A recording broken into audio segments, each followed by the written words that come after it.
Haleluya, selamat siang, malam, pagi di seluruh dunia yang menonton channel ini. Menanggapi ucapan-ucapan ataupun hinaan-hinaan mereka terhadap kekristenan, Anda harus tahu bahwa apapun yang Anda ucapkan itu ataupun tuduhan-tuduhan yang Anda lontarkan, semua itu jawaban sistematis teratur itu ada di dalam Alkitab. Lengkap semua, apapun yang Anda inginkan. Bahwa menanggapi Ustadz ini patung di Jepang, itu sudah berlumut-lumut katanya karena bertahun-tahun baru di ini. Kita dengarkan Ustadz Basalamah. Kalau memang betul seperti pendapat dia, semua agama benar, semua yang penting baik masuk surga, kita cari agama yang paling mudah. Nasrani itu ibadah seminggu sekali di gereja. Enak, datang nyanyi-nyanyi, mati masuk surga. Ya, kan gitu. Orang Yahudi sama itu. Mereka kalau Nasrani hari Ahad, Yahudi hari Sabtu. Seminggu sekali. Ada sebagian agama sebulan sekali. Orang-orang di Jepang itu, saya pernah diundang di Tokyo sama KBRI kita dulu Ramadan 10 hari pertama untuk ceramah. Terus sementara menuju ke pengajian di pagi harinya, di lampu merah ada satu kotak begitu, semen, dan di situ ada patung-patung, sampai berlumut patung-patung itu. Unik itu patung-patung yang tidak terlalu kelihatan karena sudah kotor gitu. Saya tanya drivernya orang kita, Pak, ini apa Pak? Oh, ini Tuhan-Tuhannya orang sini. Mereka sembah. Loh, kok sampai berlumut? Iya, datangnya setahun sekali Ustaz. Ya, Pak Ustadz Khalid Basalamah bukan begitu cara berbicaranya. Bahkan kalau dikonfrontasikan dengan ajaran Anda, ibadah itu muncul baru tahun ke-12 kenabiannya. Setelah dia mengaku-ngaku nabi, kiri, kanan, depan, belakang, utara, atas, bawah, dia sampaikan dia nabi, dan hanya 100 orang yang mengikuti ajaran itu. Karena kenapa sekarang ini keyakinan itu cepat tersebar? Karena disebarkan dengan ancaman-ancaman dan dengan ketakutan-ketakutan. Seperti yang Anda katakan bahwa Islam disebarkan dengan PEDAEG. Benar itu. Karena Anda yang ngomong, video Anda viral yang berkaitan dengan itu. Tetapi saya akan membahas bahwa bersuci di rumah ibadat, yang pertama Yahudi dan agama Anda itu mirip dengan memasuki tempat ibadah harus bersuci. Nah, menjawab pertanyaan dari video tadi yang mempermasalahkan bersuci ketika masuk rumah ibadat atau harus dibersihkan patung-patung itu. Musa ketika menerima 10 perintah melepaskan terompahnya ketika tempat itu penuh dengan suci, padahal itu kan Gunung Sinai. Mencuci tangan secara teratur dan menyeluruh merupakan salah satu langkah penting untuk meredam penyebaran virus, tetapi bukan hanya dari sudut pandang higienis. Bagaimana mencuci tangan yang benar perlu diperhatikan. Dalam Yudaisme, mencuci tangan telah menjadi topik dalam Yudaisme selama 3000 tahun. Jadi masalah cuci tangan, makan, mau cuci tangan, mau menghadap Tuhan. Siapa yang makan roti juga harus membersihkan diri dengan cara ini sebelumnya. Selain itu, pengunjung sinagog dan kuburan juga harus mencuci tangan. Perlu dibedakan antara ritual dan kebersihan, karena kebersihan bukanlah tujuan awal dari mencuci tangan. Tujuan awal mencuci tangan murni merupakan aksi spiritual. Namun ritual sering mencuci tangan itu kini juga merupakan bagian praktis terkait dengan kebersihan. Jadi Anda harus tahu pentingnya itu. Saudara-saudaraku yang muslim wajib melindungi tubuh dan mental dengan mencuci tangan. Kaum Yahudi dapat melindungi diri mereka dari penyakit serius masa lalu. Dalam kitab keempat Musa, orang-orang Yahudi diperintahkan untuk melindungi kesehatan fisik dan mental mereka, yaitu di dalam kitab imamat, kitab keimaman, yaitu imam yang sholat di masjid. Makanya imamatan di sana. Nggak ada masalah. Tapi paham nggak Anda betapa pentingnya cuci tangan itu? Karena bukan saja yang lahiriah ini. Jadi setiap orang yang mau makan roti perjamuan itu mencuci tangan. Bukan cuci tangan itu sekedarnya cuci tangan, tetapi bagaimana orang membersihkan diri dari perbuatan-perbuatan bid'ah, perbuatan-perbuatan tahayul, perbuatan-perbuatan yang menganggap bahwa oh begini, begona begini. Bukan itu. Ataupun dengan ambil batu lalu lempar setan pakai batu. Enggak begitu. Dalam Islam berwudu sebelum sholat 5 waktu adalah kewajiban bagi umat. Quran mengatur pembersihan tangan sebagai wudu kecil, juga untuk membersihkan wajah, kepala, lengan sampai siku dan kaki. Para ulama bahkan menambahkan bagian tubuh lain seperti mulut, hidung dan telinga. Berdasarkan banyak tradisi kenabian, penyimpanan air menjadi bagian sentral dari setiap masjid. Boleh nggak berwudu di telaga di mana kerbau berenang di situ, berkubang? Namun dalam keadaan darurat, penyucian organ tubuh juga bisa dilakukan dengan pasir. Kan aneh ini. Hanya karena mendengar nasihat dari Aisyah. Oh, akhirnya tayamum itu saran dari Aisyah. Wudhu menghapuskan cemaran kecil yang muncul dari menyentuh kulit lawan jenis, tidur atau buang air. Selain itu, juga untuk membersihkan diri dari najis besar, misalnya setelah berhubungan seksual yang membutuhkan pembasuhan secara menyeluruh pada tubuh. Atau mandi junub dalam bahasa fikih. Peraturan membersihkan tubuh ini berkontribusi secara signifikan terhadap meluasnya penggunaan tempat pemandian umum di dunia Islam.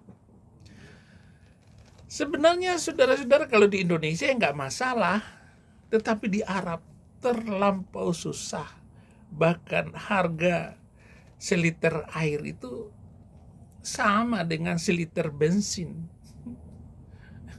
Mana yang mahal? Sama aja. Nah, untuk sakramen Ekaritsi, di sisi lain dalam agama Kristen mencuci tangan memiliki makna khusus terutama bagi imam. Pada awal abad pertengahan, motif kesucian kultus ditekankan kembali terutama untuk imam. Dia harus menyentuh tubuh Kristus dengan tangan yang bersih. Kenapa? Karena ada daging dan darah Kristus. Oh, itu harus diyakini dan dipercaya. Oleh karena itu pada zaman dulu ada beberapa ritual mencuci tangan, misalnya sebelum jubah dipakai dan saat memasuki mimbar ibadah. Kita harus benar-benar. Tetapi bukan itu saja, saudara. Anda tidak boleh seorang imam itu seperti beliau meniduri kawin sama menantunya sendiri. Surat ke-33 ayat 37. Katanya Allah yang mengawinkan, saksinya Jibril. Dan dia tidur begitu saja dengan menantunya itu. Anda tidak bisa membantah itu. Somat aku itu. Nah, sejak reformasi, liturgi setelah Konsili Vatikan II 1962 sampai 1965 hanya ritual membersihkan tangan setelah persiapan perjamuan Ekaristi yang diwajibkan, di mana imam berdoa sebagaimana termaktub dalam Mazmur 51 ayat 4, Tuhan bersihkan kesalahanku, bersihkan aku dari dosa-dosaku. Makanya cuci tangan itu seorang imam sudah dengan begitu itu merasa dibersihkan, disucikan dari dosanya. Karena kita jemaat pun tidak mampu mengendalikan perbuatan imam itu. Yang jelas berbuat jahat seperti itu dilarang di dalam kekristenan. Tetapi kalau di dalam agama Pak Ustadz, jelas sekali aturan dan undang-undang apa yang dilarang oleh kitab sucinya dilanggar sama nabinya. Bahkan 10 perintah di dalam Taurat itu dilanggar semua sama nabi Anda. Nah, itu makna rohaninya. Tetapi mengapa mencuci tangan dianggap kurang penting bagi umat Kristen ketimbang bagi para imam? Pertama-tama sejak awal abad pertengahan tidak lagi dimaksudkan bagi orang-orang yang menganut kepercayaan itu untuk menyentuh hosti, roti yang melambangkan tubuh Kristus. Alkitab juga memberikan penjelasan mengapa mencuci tangan kurang menjadi perhatian ketika Yesus disentuh pada jubahnya oleh seorang perempuan yang berlumuran darah. Dia kehilangan kesucian ritualnya. Jika menurut hukum Yahudi, alih-alih berpaling atau mandi, ia menyembuhkan perempuan tersebut. Itu sebabnya orang Kristen ini memang menganggap hal-hal yang begitu tuh menjadi enteng. Padahal di ayat-ayatnya itu kita melihat seperti itu. Kenapa antara praktek dan pengampunan Tuhan itu lebih jelas? Karena kasih lebih kuat daripada pernyataan-pernyataan dan ibadah-ibadah ritual buatan manusia itu. Nah, kunci bagi pemahaman Kristiani tentang kemurnian, Yesus tidak berbagi gagasan tentang kesucian kultus yang tersebar luas pada saat itu. Karenanya apa yang pada akhirnya membuat kita Kristiani dianggap murni bukanlah lewat pembasuhan, melainkan melalui perayaan Ekaritsi, yaitu perjamuan kudus itu. Jadi bagaimana seorang kita, orang Kristen ini, begitu menerima perjamuan kudus itu, apakah Anda layak atau tidak menerima perjamuan kudus itu? Nah, di dalam satu anggapan yang lain, bahwa Anda menerima jamuan kudus itu bukan mengaku dosa, tetapi menerima pengampunan Tuhan, apapun dosa Anda. Jadi bukan masalah, ada pendeta, mengakulah dosa-dosamu supaya diampunin. Yesus sudah berkorban di atas kayu salib. Sesiapapun yang menerima Yesus Kristus sebagai Tuhan dan Juru Selamat, itu adalah kunci bagi setiap orang percaya. Ya, saya pasti masuk surga. Gitu. Yang gak ada di dalam Islam. Kristen bukan Yahudi atau agama selumun-selumun itu. Misalnya batal wudhu karena sentuh tangan dengan perempuan, bahkan sentuh tangan dengan istri batal, mencuci ulang, dicuci ulang, diulangin lagi wudhunya itu. Kan aneh kan? Sentuh tangan dengan istri batal. Ama kucing enggak. Ama mbek enggak. Kena bulu ayam dikit enggak. Giliran cuci sentuh tangan dengan guk-guk batal. Berarti kulit wanita sama dengan guk-guk. Aneh, kentul, batal wudhu. Tapi yang dicuci bukan tempat keluar anginnya, bukan pantat. Bingung nggak? Saya juga bingung. Itu yang pertama, obrolan saya dengan Anda yang pertama. Yang kedua, tentang apapun yang berkaitan dengan upacara keagamaan di dalam Kristen.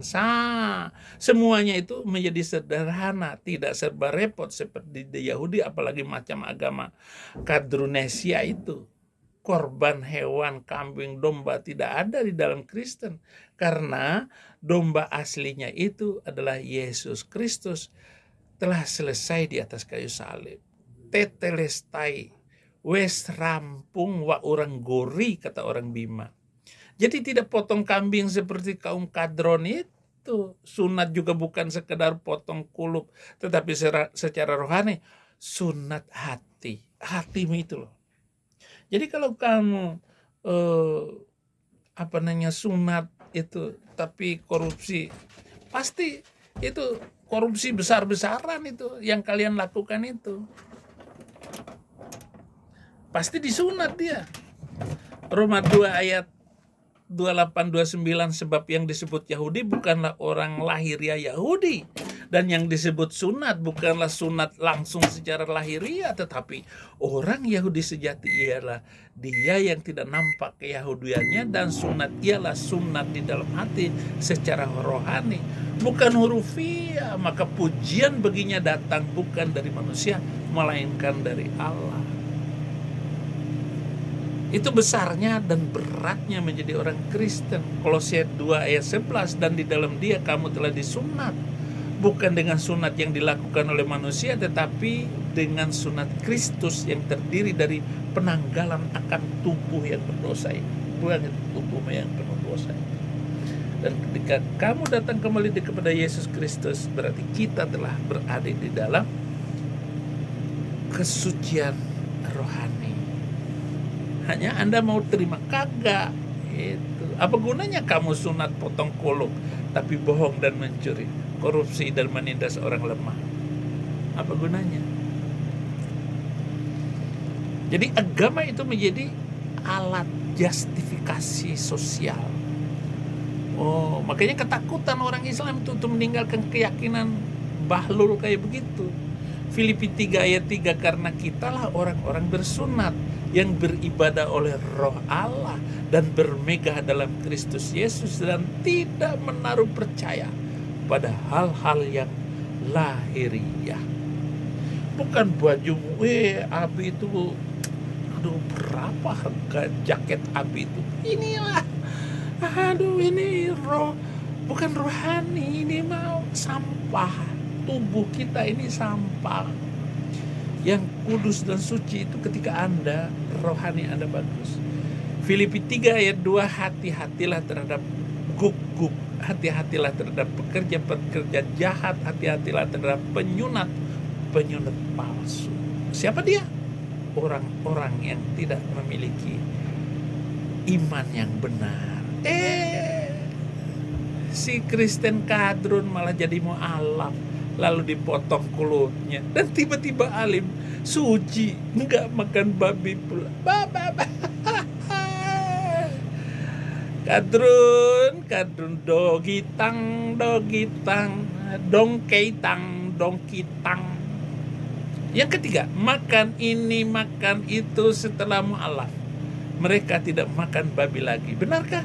Itu kalau dilihat orang, tapi kalau urusan enak makan daging babi, tidak ada yang menandingi. Nah, bagaimana hukum makan daging babi? Ini bukan urusan makan dan minum. 1 Korintus 10 ayat 25 sampai 29, kalau boleh, kamu boleh makan segala sesuatu yang dijual di pasar daging tanpa mengadakan pemeriksaan karena keberatan hati nurani. Karena bumi serta segala isinya adalah milik Tuhan. Bolehkah makan makanan dari meja abu? Ayo. Kalau orang Kristen kan ada meja abu. Maksudnya orang Buddha itu ada meja abu di foto keluarga yang meninggal itu. Boleh nggak?